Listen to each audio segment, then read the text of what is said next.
Right. Well, I've decided you've been bombarded with my incredibly funny jokes for long enough. So today I'm going to change it up for you, Mark. Oh, this sounds exciting. Yay. So what I'm going to do today is I'm going to do movie relevant karaoke. No, please don't, mate. So I'm gonna sing you a little song. So here we go. Oh no, wait, you assholes picked something else. Yes, shame on you all. Yeah. Get a little bit of gasoline. I'm gonna make it burn. I'm gonna make it burn. Let's go.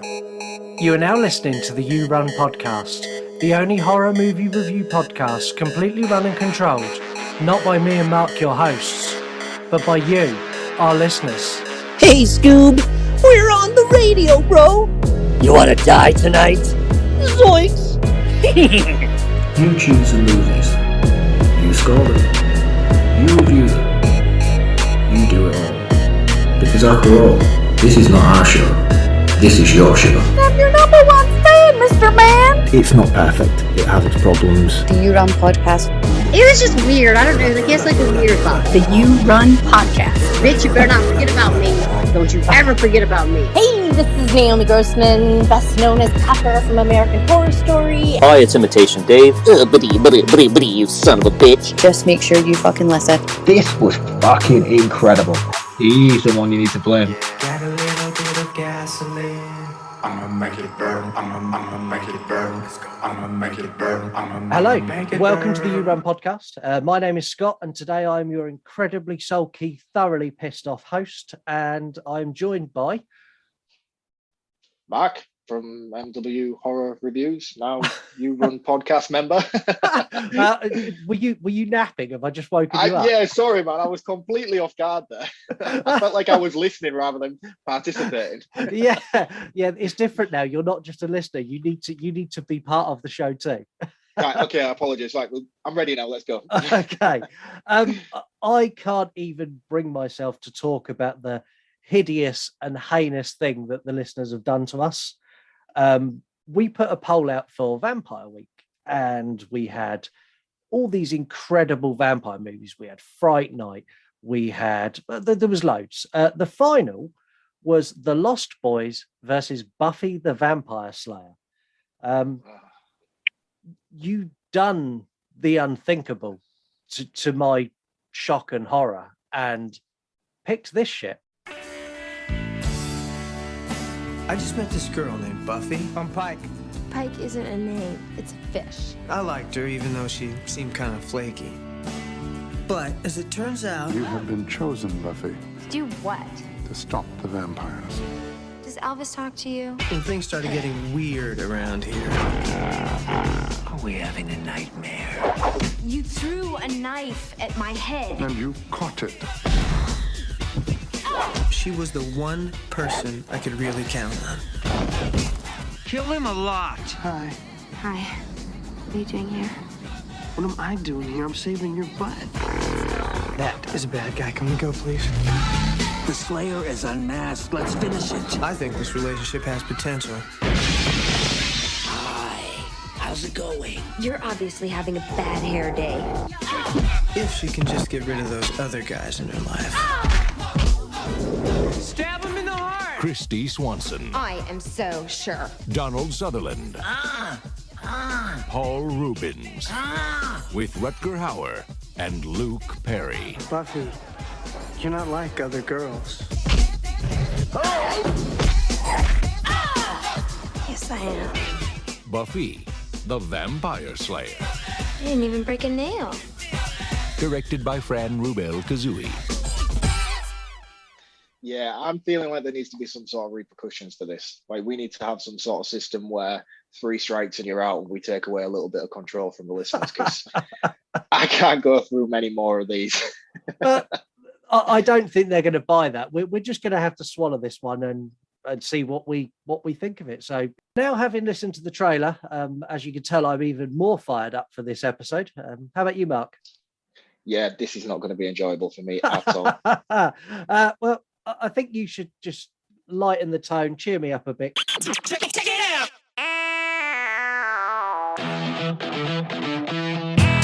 It's that time of the week. It's time for Mark to recommend an account. This week's recommended account is a bit of a two-for-oneer, if you will. The recommended account is Nightmare Films. This is Juliet, and I can't really talk about her account without mentioning a previous guest on the show, Skelly, who is her mother. Skelly is Skellington fan, as you all know, does Nightmare Before Christmas products, and this is her daughter, and she does editing clips. One she's working on so far at the moment seems to be quite Crow orientated, but I have spoken to her in DMs, and she is working on other projects, and her stuff is phenomenal. It's phenomenal. I mean, I follow quite a lot of editing counts on Instagram, and by far this is some of the best stuff that I've seen out there, so I can strongly recommend you go and check her out. Instagram hashtag is Nightmare Films without the I, so NGHT Mare Films. Okay, no, she did. Her and Skellington fan are both accounts I follow. I've been trying to kick her to do some Hellraiser ones. I've been going in for some Halloween Kills stuff as well. Have you? I feel like there's a lot of content in Halloween Kills that she could make look awesome. So I've been talking to her about that as well. So we'll see. But follow her, check it out, and see what she comes up with in the next few weeks.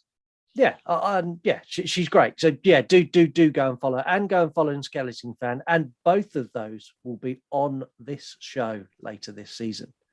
Fantastic. And in that week, one of the movies in the poll is The Crow. Please pick The Crow. After what you have done to us this week with Buffy, please pick The Crow. You have cheered me up. So let's get down to it. Let's slip into Buffy, shall we? If we have to. No man has ever complained about slipping into Buffy until now. Yeah, now you say it back to me, actually. A star-studded cast including Christy Swanson, Donald Sutherland, Rutger Hauer, David Arquette, Hilary Swank, and even Pee Wee Herman. Buffy the Vampire Slayer follows the story of a young girl as she trains to become a vampire hunter. We open in, is this the Middle Ages, the Dark Ages? Yeah, with this really cheesy period piece thing. It's the biggest exposition dump you could have asked for within the opening 30 seconds. It basically tells you the entire plot of the film in one of the shoddiest ways possible. Yeah, and if credits had rolled there, that would have been good. That's it done. I understand now, thanks. But it jumps from the Dark Ages straight into the shittest 90s cheerleaders I've ever seen. They're not even good at cheerleading. They are so out of time. It is unbelievable. I was literally watching it. It was like, is this a rehearsal? But then it pans out and there's this big audience cheering them. I'm like, wow, this is bad. Yeah, I mean, think The Greatest Showman on a $3 budget. I think that's where we are. And the other thing, all these teens are meant to be 15 or 16. They're at least 25, all of them. Yeah, at least. At least. Yeah. You and me stand a chance of getting cast in this. I just don't know where to go. I mean, the only saving grace from the opening scene is the basketball coach. And he made me chuckle. He was woke before woke was a thing. Yeah, you see, you claim to have liked the laughs and stuff in this. I didn't laugh once. In fact, there is one point that I did laugh, but I will save it for that moment. Everything else about this was atrocious. We should have just done the Lost Boys. We should have just decided. That's not the way the show works. So this is how we ended up reviewing Sharknado as well. We got tucked up on that too. Yeah, but I've taken that on board now. I am now part of it. I think by the end of this, I'll have you sharing a bit of Buffy love. No, not a chance. We cut from this incredibly tacky opening scene to Buffy and her friends shopping. I'm going to point out now, Buffy's character, she's a bitch. Yeah, she's not very nice, is she? I mean, considering we're supposed to follow her and relate to her, I was like, oh, God, is this the tone and the vibe this film's going to give off for the majority of its runtime? I was like, I'm not on board for this at all. It was very Clueless. Yeah. I was like getting a Mean Girls vibe from it. But like on the other side, like we're just following the bitches around. I was like, I'm not into this. They go to the cinema. But before they go to the cinema, they bump into Merrick, played by Donald Sutherland, and he tries to get in the lift with the girls, and she's like, "Ew, no." And when she done it, I was like, "Fuck you! That's Donald Sutherland. Don't do that to Donald Sutherland." I have a confession to make. I didn't know this was Keith Sutherland's dad. Shame on you. I know, how embarrassing. I don't even know why I didn't put the two together either. Yeah, shame on you. We'll come back to that in facts. In the cinema, we meet my two favorite characters. We meet Pike and Benny, played by Luke Perry and David Arquette. I love these guys. They cracked me up. Piss, I would have. idiots. I could have taken those two for all of this. I would have just leave to have seen those, follow their arc. That was much better. Yeah, David Arquette in this was absolutely hilarious. From here, I'm going to skim some stuff because this movie is full of scenes that mean nothing. They're scenes for. They're scenes full of so many boring sections where everything in the middle just feels so. I don't know. It was an effort, mate. I'll be honest with you. It was a serious effort to get through. Yeah, so I'm going to skip the bits that are incredibly dull and very Legally Blonde-esque, and I'm going to give you a quick rundown. So we get a quick attack on a basketball player by Pee Wee Herman. Buffy's family are always out and have no care or love or attention for her whatsoever. They don't really give a shit she's there. Buffy suffers from bad dreams. Her and her friends are planning a school dance. Some more teen movie, yada, yada, yada, teen movie, yada, yada, yada, bad acting, yada, yada, yada, bullshit. Yeah. Anyway, now we skipped all of that. We get back to Pike and Benny. They are in a bar, and is it a bar or is it a coffee shop? I can't work out what that place is because these kids are meant to be like 15. Yeah, but Pike and Benny are absolutely wasted, so I can only assume that this is a pub or they've been drinking before. Yeah, and they are wasted. And Buffy and her friends are in there, and they have this kind of back and forth, which ends with Pike holding a hot dog towards Buffy, and Buffy cutting it straight down the middle with a knife. Yeah, this is weird. For a film that's aimed at teens, it's very sexually driven and not in a very delicate way. Yeah, actually, what is the rating on this film? I have no idea. C for crap. Yeah, I'll tell that. They leave the bar. Pike and Benny are attacked by Pee Wee Herman. I think it's fair I point out that Pee Wee Herman is actually a vampire in this, and it's not actually Pee Wee Herman. That would be an interesting film. I would have bought into that 100%. Yeah. You know what confused me about this is at this point here, we see David Arquette, and he already has vampire teeth. Now, is this just a very poorly edited scene in the way they've rolled it all together? Because he already has vampire teeth before he's even bitten. Yeah, so this is, I think they filmed this out of sequence and they forgot to take his fangs out. I think so, yeah. Because I was like, oh, maybe Pike and Benny are actually vampires already. Yeah. Maybe that's the direction this is going to follow, and they work under Pee Wee Herman, and they're just out and about living the night like the Lost Boys. And then next thing we know, he's getting taken out by Pee Wee. Yeah, so he's taken out by Pee Wee, and Pike just lays on the floor and has a sleep, where he's saved by Merrick. Yes. The one line here absolutely cracked me up, and honestly, I laughed out loud. So when they're walking down before they get attacked, they're talking about Buffy, and Benny turns around and goes, "Her yaboos scoff at gravity." I missed that. Who wrote the script for this? That honestly cracked me up. And I'll be honest, from here, this is where the movie picked up for me. And I went from going, I hate this, I hate it, I hate it, I hate it, to going, I quite like this. It appeals to a part of me that, I don't know, it appeals to a teenage me, I think. Yeah, I get that, and I get that sense of vibe from it. It's a little bit like that Mel Brooks vampire film from many, many years ago with the guy from aeroplane. I can't remember what that's Yeah, called. Do you remember the name of it? Yeah, the guy's Leslie Nielsen, isn't that? Yeah, that's the one. Yeah. Get Busy Living or something like that. Yeah.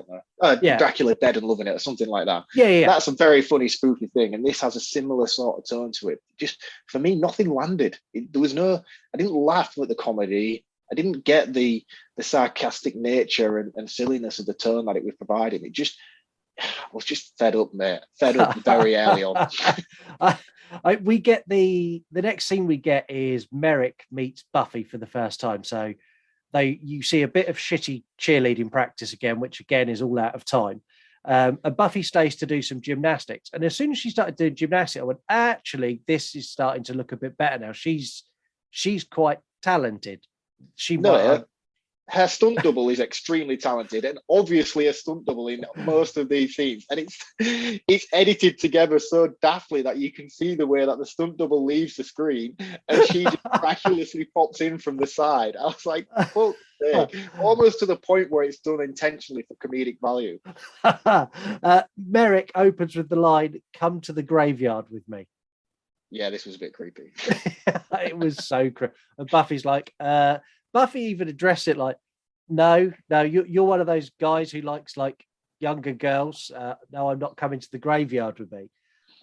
So he goes on to say, but there's vampires and I need you to come to the graveyard. She's like, yeah, that's still not happening. And he follows this by going, but I know about your dreams. And then all of a sudden she's like, oh yeah, okay, I'll come to the graveyard. What? How did that happen? Yeah, I was very surprised at how easily she was convinced due to him telling her that he knew her dreams. Yeah. I was like, okay, this is a little bit, it's literally just gone from one extreme to the other immediately. Yeah, and the thing that this annoyed me. So it's like middle of the afternoon. When they get to the graveyard, it is pitch black. How far is that graveyard away from where the school was? Yeah, I thought that. But by this point, I'd given up. I'd given up even questioning anything. Oh, see, I hadn't. I kept questioning. So when they get there, Merrick gives Buffy a stake and a cross and sits her on the ground while he explains that they're going to wait for Robert Berman, who was the basketball player who was attacked, or a guy who was attacked. It's fucking irrelevant. A guy was attacked. He got turned into a vampire. He's about to wake up. I was expecting this to be Benny at this point. Yeah, I think I was. And then when that vampire wakes up, another one wakes up that Buffy sat on her grave. And it just become the most Power Rangers-esque fight scene ever. Yeah.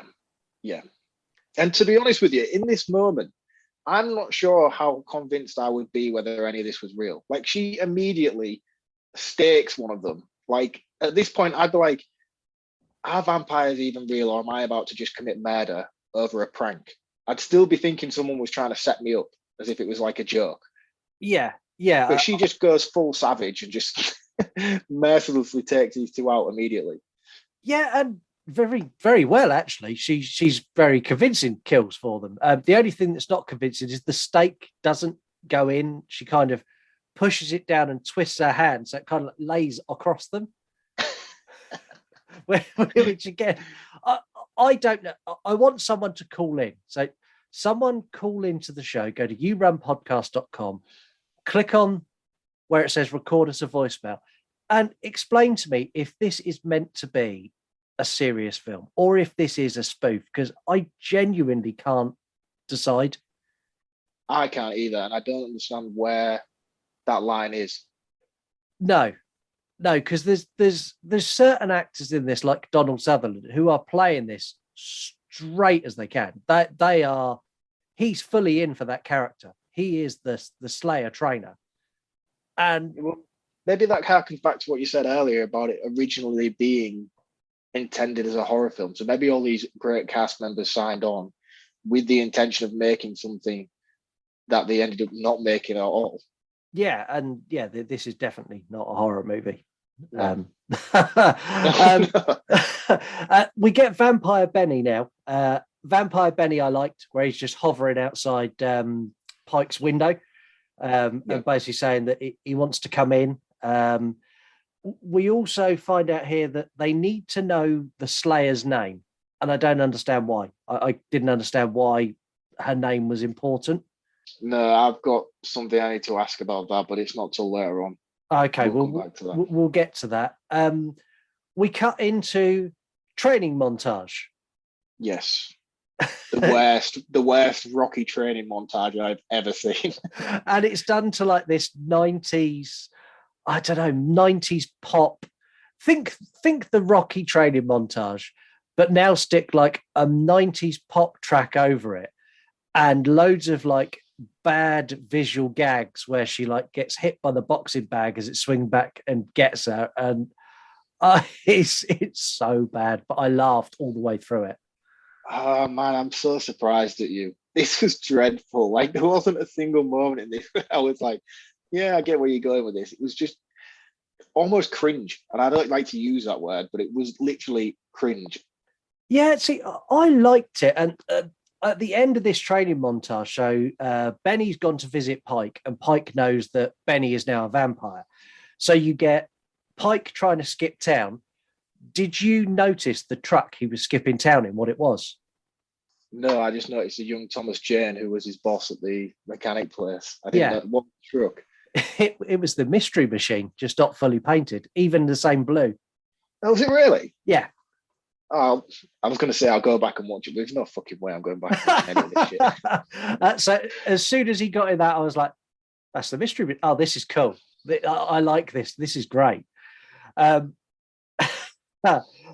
My notes for this next bit is bait and period cramp tracker is the only way I could describe this. So Buffy now in the space of a 5-minute montage, which I think is probably a week, maybe in the movie, is a fully trained vampire slayer. And she leads a vampire down a dark alley where she kills him. She's told off by Merrick. And she basically says that she can do it. She's confident that she can do it. And she keeps rubbing her tummy. He's like, is it the cramps? And she's like, yeah, well, very insensitive to ask, but yeah. And he's like, no, it's a vampire slayer thing. You get stomach cramps when a vampire's near you. This was so weird. Why? Why? Again, I don't know, but I liked it. I thought it was funny. Yeah, I don't get it. I don't get it at all. I mean, to be fair to her, in that scene there, though, when she's walking through the alleyway, that was the most convincing 30 seconds of acting I've actually seen from her in this entire film, where she's playing the whole vulnerable girl and, oh, I'm so helpless. I was like, yeah, you actually can act. What the fuck are you doing? Yeah, did you not like her acting throughout the rest of it then? No, not even in the slightest. It was very, very wooden. Well, that ties really nicely. So let's welcome Christy Swanson to the You-Round podcast. Oh mate, can you imagine? Yeah, I would have to apologize as well. I would fully have to apologize to her. Yeah, I'd have just sat back and gone, this is going to be fun. Merrick and Buffy bond in this stomach cramp scene where he gives a bit of history on himself, and he says that he can't interfere. All he can do is train the Slayer. And he's trained Slayers for 100 lifetimes. I spent a couple of minutes, well, no, I spent about 5 seconds working out. He's around about 7,000 years old. So is he a reincarnation of himself? Is somebody born and becomes him again? Or is he the same person? I don't know. They never explain that. He's trained Slayers for 100 lifetimes, but they don't explain whether he dies and comes back or he's just permanently in old man state and stalks young girls at schools. They never explained it. I really don't think this film requires this much level of thought. I'm going to be honest with you. We now get Pike back in the Mystery Machine, and it's broken down, where he's attacked by Pee Wee Herman and 2 other vampires. He runs and knocks over 2 of the vampires in the Mystery Machine, which all of a sudden starts. It's fine. It's repaired now. And he drives off with. That was my computer just buzzing. I apologize. He drives off and Pee Wee Herman jumps on the roof and sticks his arm through the roof to try and get at Pike. Pike slams on his anchors No, he doesn't. He hits a tree. Does he hit a tree or slam on his anchors? I can't remember. No, I think he slams on and Pee-wee flies off. No, Pee-wee gets hit by the bush of the tree. That's literally like the thinnest little waver of a branch you can think of, which wipes him out. And the arm falls down. Yeah. And then that's when he has a meltdown and crashes into the tree. Yeah, so he rips Pee-wee Herman's arm off in the car and then crashes into a tree. Yeah. They make no attempts whatsoever from this point on to try and hide the fact that Pee-wee Herman has his arm under his shirt. It's basically like he's got his broken arm in a sling for the rest of the film. Buffy and Merrick arrive quite quickly to the rescue. Buffy kills the two vampires, the two stray vampires, and Pee-wee Herman escapes. And then she takes Pike home like a lost puppy. I didn't get this. No, I didn't. I didn't get the dynamic between the two from this point on, if I'm honest with you, because he just follows around like a little lost sheep, and I don't quite understand why. I understand why he would follow around. That it's not. I mean, obviously, yeah, I get. Yeah, that it's not. Cast your mind back to when you were at school. There was a girl like that who showed a little bit of interest. We were all the same.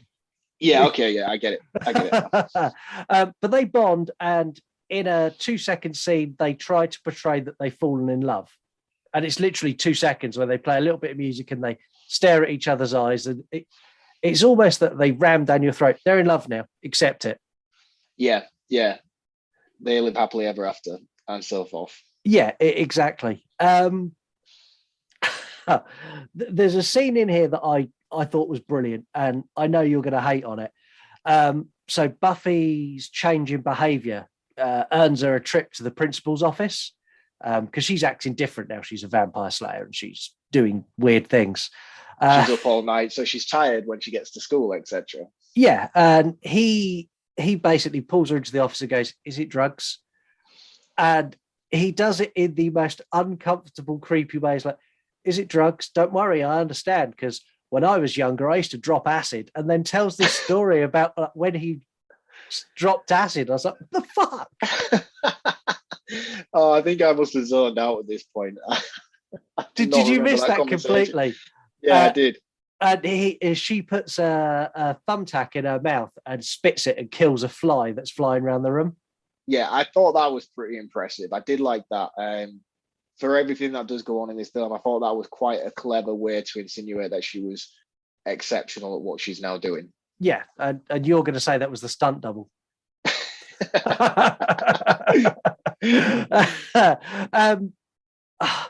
Yeah, as she leaves the school, she has a run-in with her boyfriend's friend who slaps her ass and she decks him. And then she basically says to Merrick, "I don't want to do this anymore. I just want to be a cheerleader." Whereas like the scene before, she was happily staking vampires and loving life, going out hunting them. Yeah. I didn't get the quick change of... No, I don't care either. I really don't care. We get the basketball game that Merrick goes, "Okay, you can go and cheer." So she cheers, and there's a basketball player there called Gruler, who is now a vampire. Yeah, and he is played by what's his name? Sasha Jensen from Halloween 4. We love some Halloween 4 knowledge on this show. Except the fact is that he played a 20-year-old in Halloween 4, and then this is filmed like 5 years later, and apparently he's back in school now. Yeah, and to be fair, his performance in this is better than H4. Mate, please. Why are you doing that? She knocks him over when she realizes he's a vampire. She jumps on the court and sweeps his leg. He then realizes she's the Slayer and runs off. When she goes out, he's sprinting down the road and she approaches a group of bikers. And one of the bikers is like, "Hey, babe, want some real power between your legs?" And she's like, "Yeah, I do, actually." And then the next thing you see her riding off on his bike. How would she know how to ride this bike? She's in school. Yeah, this is a geared bike and it is very heavy. How would she know how to ride this? I'm not sure, but she's not riding it very quick because when she's chasing him, it's kind of like he's almost like slow jogging for her to keep up.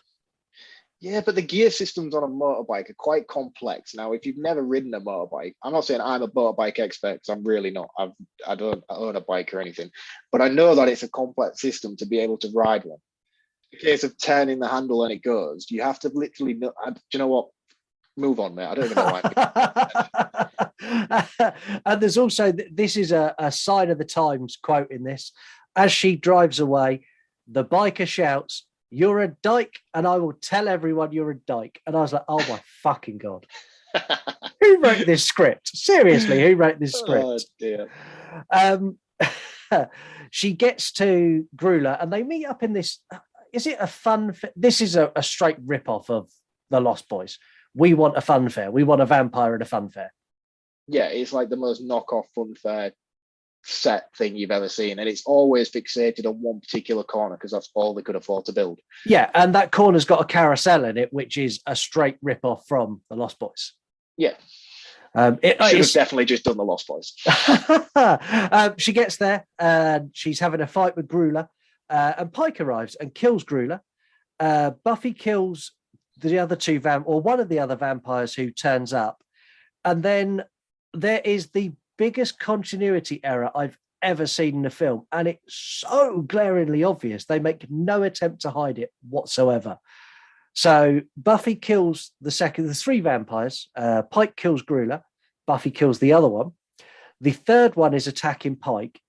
Buffy jumps on his back with her legs around his head, kind of flips him to the floor and lands on top of Pike, where we have this kind of love scene where there's romantic music and they stare longingly into each other's eyes.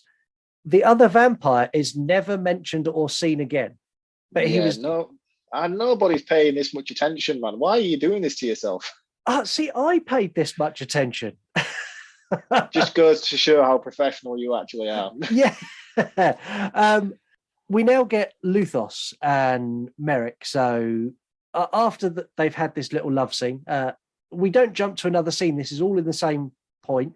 Luthos, who's the head vampire, who's played by Rutger Hauer, who slept for, I don't know, they don't explain it. He's been asleep. He's awake. Him and Pee Wee Herman turn up and find Buffy. Luthos hypnotizes Buffy, and then he's going to bite her. And Merrick steps in and he sacrifices himself to save Buffy. After he's done that, Luthos and Pee Wee go, "Oh, we'll go," and they leave. I just don't get any of this. This is just so confusing. He's like, she's not ready, but like, not ready for what? She needs to train more for him to defeat her, or she needs to be a worthy competitor. I just don't get it. And then they both just leave as if nothing. I was like, don't worry, we'll catch up with you later. Which is even more infuriating when what happens later, which I will come back to. Yeah, but if I was a head vampire and I knew that every generation there's a Slayer, if I got to a point where I've got, I found the Slayer. Oh, she's not very well trained. You're dead. I just don't get it. And they just walk off as if like, do you know what? Just you carry on working, you do what you're doing, you train a bit more, we'll come back for you in a few weeks. Yeah, and that happens again in a minute, and I've got a real issue with it. It happens in a minute. So Merrick has died, and now Buffy is acting out. She wants to be back at school with her friends. She wants to go to the school dance. And again, if I had vampires chasing me, there's more important things. She has a falling out with her friends. Pee Wee is desperate for Luthos to go after the Slayer. And Luthos says, and I quote, "We will wait till the dance on Saturday because I like to dance." Yeah, I don't get it. But then there's like this whole big scene and conversation about her then being unmasked. I mean, this is after the interaction at the fairground. Yeah. They then have these big things like, "Oh, it's Buffy. Buffy's a Slayer. She is now unmasked. We must go get her." And it's like, you've just met her. You've literally just had a 5-minute conversation with her. What do you mean she is unmasked? We all know who she is. Again, if someone knows more about Buffy, call into the show. And I'm pretty sure I know that we may get a call on this show from someone who, when they hear this, is going to be very upset. And I apologize in advance. But yeah, there's some love for this film, but yeah, it's not great. We now get the dance. So Buffy arrives and she's all done up. She gets there and she's ceremoniously dumped by her boyfriend. And again, has zero impact on the plot or story in any way, shape, or form. He's in the movie for a grand sum of 5 minutes. Yeah, I literally wrote down Buffy gets done. This is not important, and no one cares. Yeah. Pike arrives and they dance and they kiss, and then the vampires attack the dance. And this scene is fucking amazing. I don't care what you say. This scene is fantastic. In that case, I'll let you take this one, Mike, because this is fucking awful. So they attack and they can't all get in. And Pike has brought a bag of steaks for Buffy to use. So he hands her a couple of steaks. He then gives her his leather jacket to go over her white dress. And as she walks away, her dress is snagged on his arm. And he tears off just the bottom section of her dress, now giving her a short dress that's more sensible to fight vampires in. I'm not even going to say anything. I'll let you carry on, mate. Buffy goes out and kicks ass, and we get Pike versus Benny. David Arquette owns that role. Yes. Yeah, I love him in this. And this is the most enthusiastic I've ever seen him in any film he has ever been in. Yeah. He usually feels like he's stoned half the time we see him on screen, but here he is full of life and really enjoying what he's doing. Yeah, he's great in this. We get Pee-wee kind of herds Buffy down to Luthos, and Buffy stakes Pee-wee. And I'll let you take this because I know you liked this. Yeah, okay, this is actually the one moment where I did actually laugh, because it was one of those things where it's extremely stupid, but because it's so stupid, it kind of tickled me a little bit, where Pee-wee gets stabbed and you think he's dead, he falls to the floor, and then he has one of them long drawn out death scenes, which is over exaggerated and goes on forever.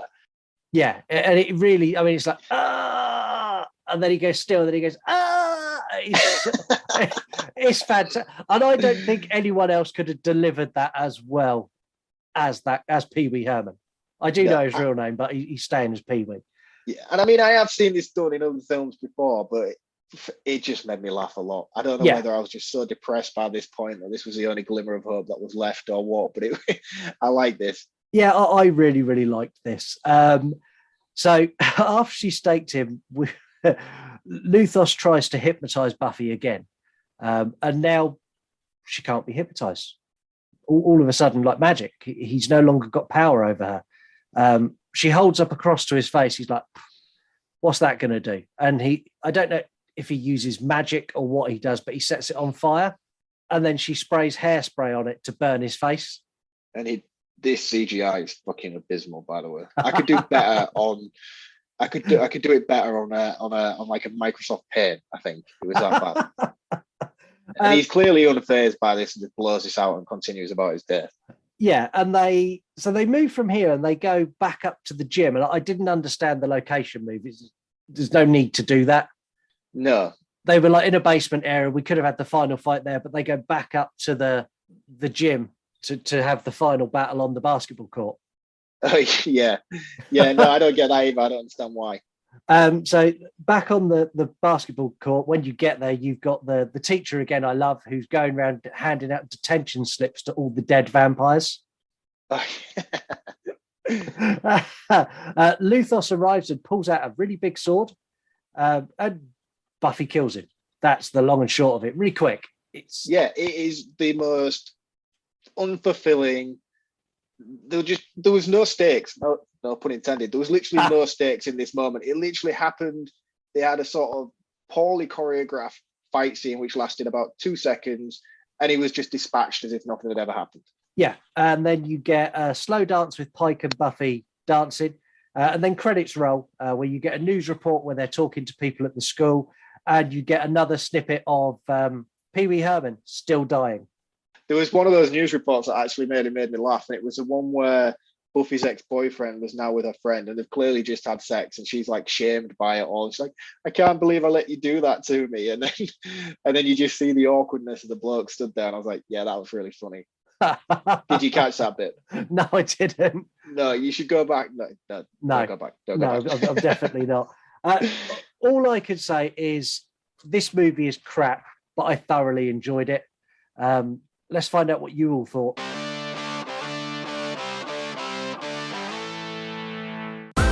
We wanted them.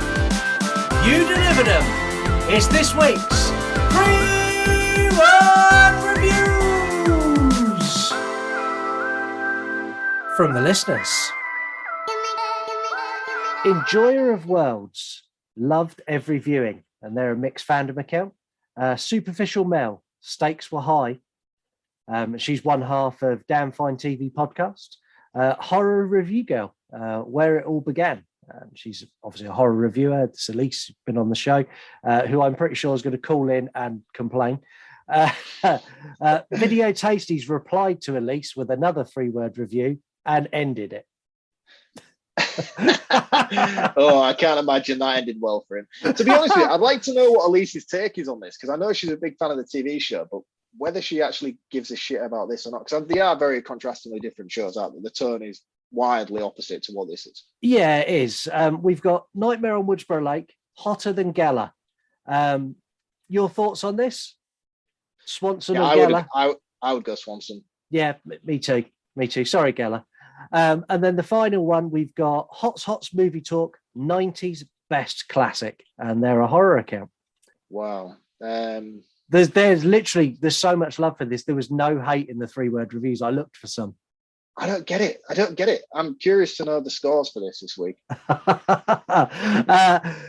Thank you, everyone who's given 3-word reviews. Please get involved in them. You'll see them pop up on our timeline every now and then. It's a picture of the movie poster with review this movie in 3 words only. Give it a 3-word review. You end up on the show and you get a shout out. Into facts this week.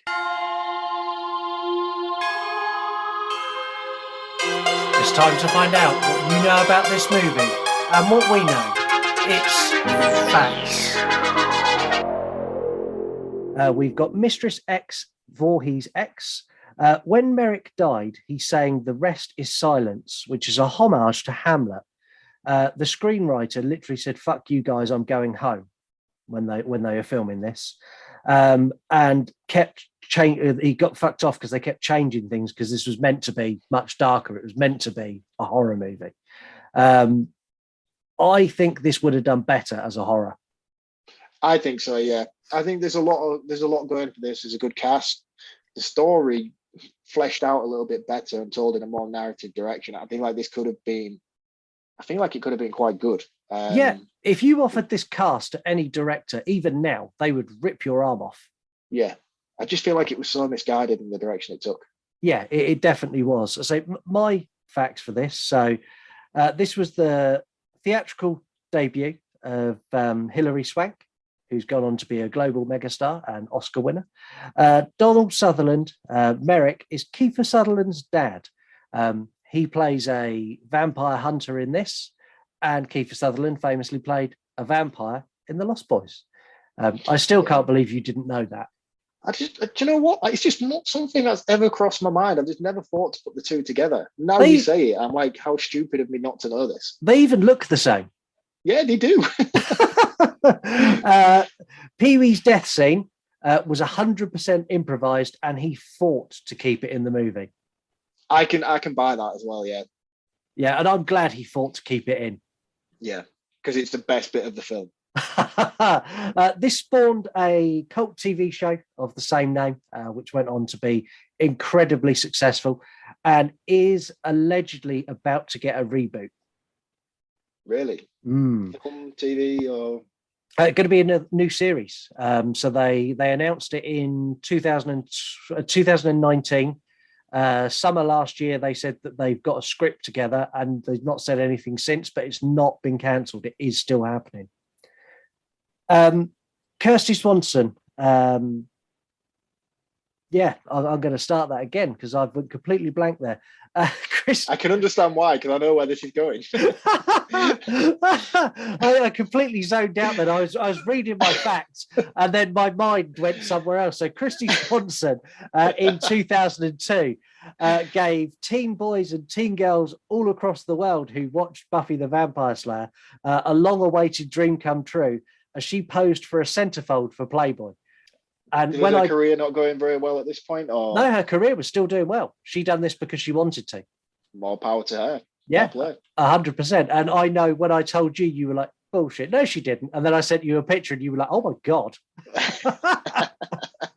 So anyone who is interested in seeing that, is very easy to find. And it's a very artistic shoot done very, very well. We're going to play a game now. It's not a quiz, so don't panic. I was going to say, please, man, why do you keep doing this to me? I saw your face drop. You were like, oh, fuck you. We're going to play a game that kind of extends our facts section. So I'm going to do a bit of true or false with Buffy. I'm going to give you a thing, and you're going to tell me just if it's true or false. So, Ricky Lake, the TV presenter and talk show host, appears in this movie. True or false? True. It is true. She plays Charlotte, one of the teens who gets turned. Seth Green played Oz in Buffy the Vampire Slayer series. Did he appear in this movie? No. He did. He was really? Yeah, he's one of the vampires who attacked the school, the gym at the end. Oh, right. Okay. Someone else who had a cameo, or not even a cameo, they weren't a big actor. Someone else who was in this is Ben Affleck. I saw that. Yeah, I saw that at the basketball court too. Josh Whedon on this. So Josh Whedon's a horrible, horrible man. We all know that. He fell out with Donald Sutherland on this, and the reasons he fell out with Donald Sutherland are incredible. So Donald Sutherland, I'm going to give you two options now, and you tell me which one you think is more likely. Donald Sutherland said he's a pervert and a weirdo, and he won't take direction from him in any way, shape, or form. Or Donald Sutherland went off-piste on every single take and done what he wanted. Well, I feel given the nature of Josh Whedon's reputation, I'm going to have to go with the first option, that Josh Whedon was a dick. No, it wasn't. It was Donald Sutherland would not. Well, basically, he'd get the script, he'd read the script, he'd do the scene, and he'd say what he wanted and act how he wanted. And he'd refuse to do retakes. I feel like he's earned the right to do that, though. In this film, 100%. Just they should have just let Donald Sutherland tell everyone else what to do. Yeah. The movie features 3 Oscar-winning stars. True or false? Oscar winners: Hilary Swank. Ben Affleck ever won an Oscar? Don't know. I feel like 3 is a random number for you to pick. I don't know why I'm answering this like I'm actually on a quiz again. Yeah, there's no points for this. No, it's false. There was 2. There's Hilary Swank and Ben Affleck. And finally, in the movie, Buffy the Vampire Slayer says that she wants to marry Christian Slater. True or false? Christy Swanson dated Christian Slater shortly after this movie. I feel like it's a very Hollywood thing, isn't it? I'm going to say yeah. No, it was false. She dated Luke Perry and then David Spade.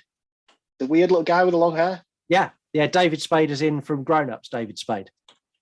Wow. No offense, David Spade. I'm sure you're a great guy, but you're certainly punching there. Yeah, way out of his league. But he's a rich, famous Hollywood actor. Yeah, I get it.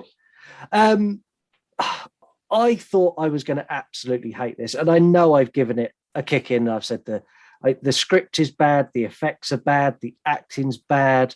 The fight scenes are dismal, but I actually enjoyed it. I can't get away from the fact that I enjoyed this movie, and I actually watched it twice, and the second time I still enjoyed it. I can't score this super high because it's crap. I just can't do it. This for me is a solid 6 out of 10. You are an absolute lunatic. Do you genuinely believe this is 6 out of 10 worthy? Yeah, I really enjoyed it. Wow. I'm going to do you a truthful, honest scoring now, and I'm going to give it half a star out of 5 because this is fucking shit. This misses the mark on every single opportunity it was given. Perfect casting, fairly decent plot direction to take it in, and it just fluffed the lot. It just fluffed it all. It didn't land in any sort of way for me at all. It was rubbish from start to finish. I was bored. Game over. Let's get moved on. Okay. Now I'm going to pre-warn you. You're getting some backlash from the listeners. Do you want the listeners' score? They scored this 8 out of 10. Have I missed something here? Have I genuinely missed something here? I think you have. Something has passed you by because I enjoyed this. I don't think it's an 8. The listeners do, but I don't. But it's definitely not a half a star. I don't get it. I don't get it at all. I honestly don't get it. But yeah, it scored really high. We're going to go into sound off now. And again, I struggled to find any sound offs that hated this. So here we go. Murder victims show evidence of having been partially devoured by their murderers. Let's hear your thoughts. Have you sound off? Film Mondo, spectacular and hilarious. Office of Pop Culture, better than the TV series. I said what I said. Wednesday Wine and Horror, this is totally awesome and Pike is a babe. And Kate Level 9, this was Luke's worst acting performance, but his best movie by far. I am flabbergasted by all of this. I feel like you're setting me up, and I feel like the listeners are setting me up as well. Like, this isn't real, is it? No. This is real. This is real. This is a movie that is widely loved, appreciated, and respected, and you just don't get it. yeah. Maybe it's above my level. I might have to release just this little snippet here so you can see the absolute confusion and disdain on Mark's face. He's looking at me like, are you fucking for real? A huge thank you to the listeners. So I started this by saying I hated you for picking this. I'm really glad you did. Don't forget to get involved in the show. If you've got opinions on what me or Mark have said about Buffy, yourunpodcast.com, click on where it says horror movie review. You'll see a big banner that says record us a voicemail. Click on there, record us a voicemail, and we'll play it on an upcoming episode. So Mark can feel the wrath of your hatred for what he said about poor Buffy. Or if anybody else is of a like-minded, sane, normal person, please feel free to back me up on this so I know I'm not alone. Yeah, you're alone. Sorry. Next week, we're rolling straight into some more campy fun. We have got Sleepy Hollow. Yes, I'm very excited for Sleepy Hollow. I'm very excited for Sleepy Horror. Hello. Hello. Do you want to try that again? This movie has shot me to pieces. This episode, when people listen back to this, they'll be like, what the fuck is going on? And I'm even more excited because our guest next week is the Swedish horror nerd. He's got some great takes on Sleepy Hollow. And I can't wait to get him on. There's nothing else to say. Buffy's great, and we'll catch you all next week. See you next week. You want to die tonight?